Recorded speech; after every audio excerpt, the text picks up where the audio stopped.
Welcome to episode 7 of my YouTube series focused on critical infrastructure, not only here in the United States, but around the world.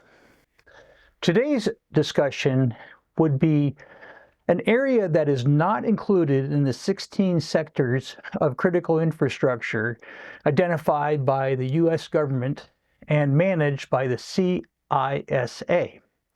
That area is schools and education. I think you'll find this a very interesting topic, especially in light of the recent school shootings that were so tragic and took the lives of teachers, educators, and students and staff. So let's go ahead and move on. I have a brief presentation to show you, and then we'll close it out. So the question on the table is whether or not schools should be identified as critical infrastructure. And of course, one question that I would always have, I think everybody would, is if we do that, would this make kids safer? So what prompted me on this particular question was that there was an article in The Hill that I happened to see about designating schools as critical infrastructure with the intent of keeping children safe. And this came from a gentleman by the name of Professor Javed Ali at University of Michigan. And he poses some very interesting points and some very interesting questions. So just a couple quotes from the professor.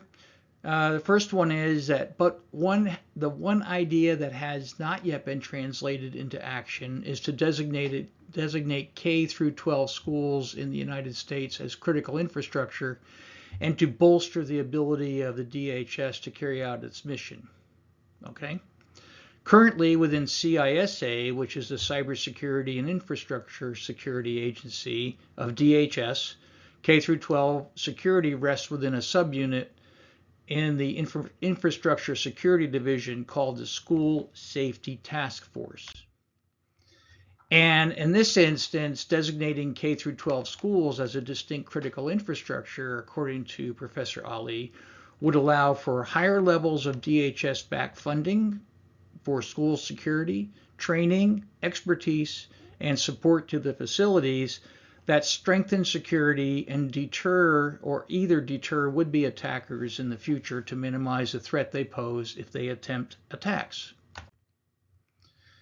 And he also goes on to say that efforts like the CISA state and local cybersecurity grant program could also be used as a model for trying to send funds to schools to help increase their security level to prevent such terrible events as we saw at the Covenant School.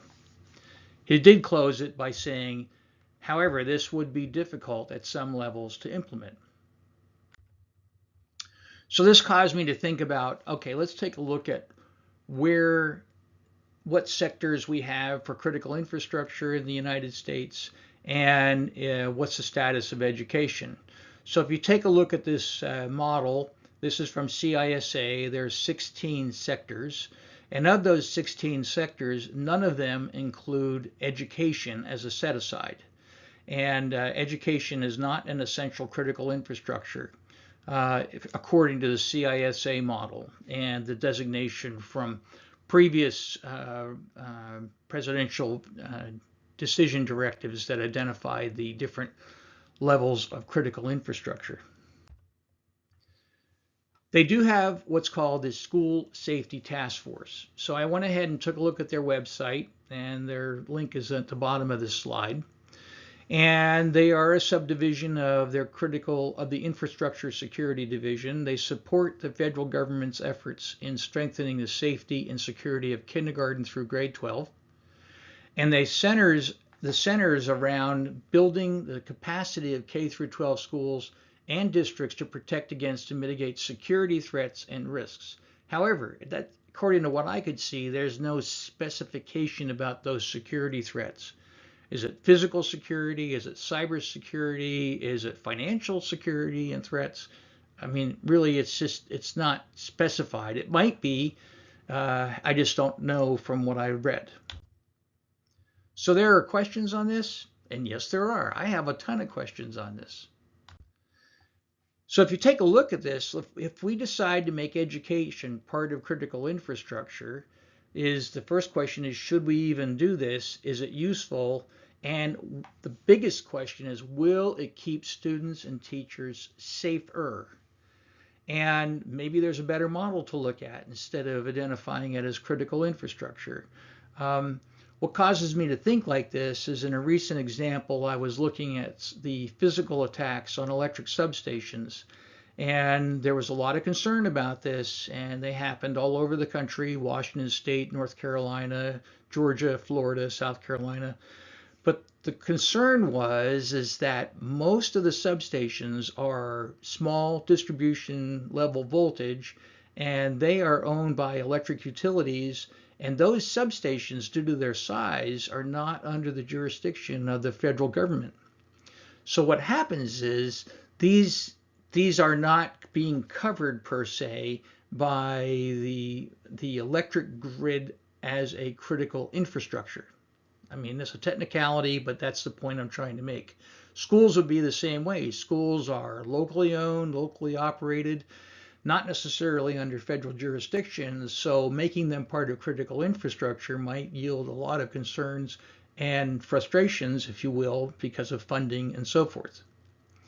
And then the other question that comes to mind when I look at critical infrastructure is, are schools the same category as a gas or oil pipeline, an airport, critical manufacturing? It's a very interesting question in my mind, because it's definitely not a very fair comparison. But also, does it really make a difference relative to the safety of the students and the teachers, which I am most concerned about? Anyway, these are really good questions we should consider. Thanks for taking your valuable time today to watch this video and learn more about the idea of making schools critical infrastructure in the United States. If you found this interesting, please go ahead and like this video and also subscribe. And I look forward to talking to you about a new topic in the next few days. Thanks again, and have a good one.